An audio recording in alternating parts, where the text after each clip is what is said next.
And our reporter Pule Letshwiti-Jones joins us now from Ridgeway in the south of Johannesburg. Pule, good afternoon to you and thank you for joining us. I mean, we've just had Rand Water a week ago give a press briefing on the progress made in capacitating reservoirs and ensuring that there is access to water, and yet we see residents are still suffering. Where are you in the moment? What is the situation?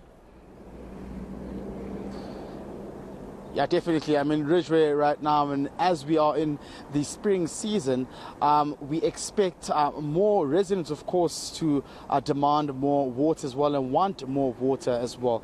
But of course, this could be met with a lot of challenges as far as we understand because of the water level restrictions that have been imposed by Joburg Water as well. We understand that we are currently on level 1 as well, and residents have been advised to use water sparingly.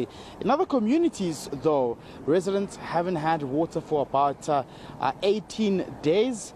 But they say come month end, the bills are exorbitantly high, which is quite problematic. If you remember, we were once also in Ridgeway as well, where residents really had a tough time in terms of having running water as well, due to the maintenance that was taking place on the infrastructure in this particular area. But right now I'm joined by Zubair Patel, the community leader here in Ridgeway. Mr. Patel, thank you very much for joining us and catching up with us again. We're back here. An issue of water again, infrastructure maintenance and failing systems as well. How are the residents coping here in Ridgeway? So Pule, yeah, looks like we've gone full circle from the last time we did this and discussed this matter. We are now in a position where I think anybody that feeds off the Crown Gardens reservoir and towers will find themselves wanting daily. You know, the lower lying areas seem to get a bit of water. The flow dissipates a bit, you get low pressure, and then eventually you don't have water. But then there's homes where they don't have water at all. And those homes specifically, what happens is they need 2 or 3 days of consecutive water flowing in the area after the reservoir has been opened before those homes can actually get some water. So this issue of water shedding and you know, water shifting and whatever fancy names they want to give it, it doesn't work. We're not dealing with flat land all the time. It's unlike electricity, you don't flip the switch and it comes back.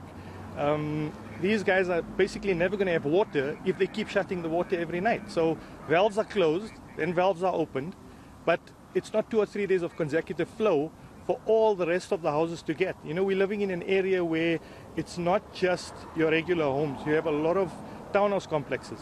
These complexes were approved years ago, and between then and now we don't think the infrastructure was ever upgraded to cope with this influx of people. So these townhouse complexes, you tend to find there's a lower level, they'll get water, and as you move up in the levels, 2nd floor, 3rd floor, there's no water. A block from there, no water at all, and they won't see water until we have consecutive days of water coming into our system. So people are at their wits' end. I mean, we're busy with water deliveries every day of the week, and but that's not how it's supposed to be. When you speak about water deliveries, are there no water tankers, like Joburg Water said, to provide water tankers for the residents? So the water tankers come around, they do. Yeah. But, you know, are they always around when people are at home? No, not always. I mean, you need tankers 24/7 if you're going to be supplying water. Your water, your tap water is available 24/7. You don't have to worry about coming home from work and then deciding, you know what, am I going to have water or not? So the tanker needs to be there all the time.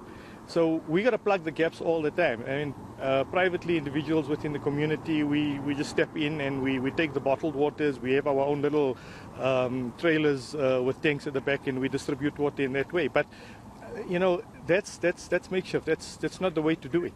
And as you quite rightly pointed out, it's not as if though you're paying any less for it.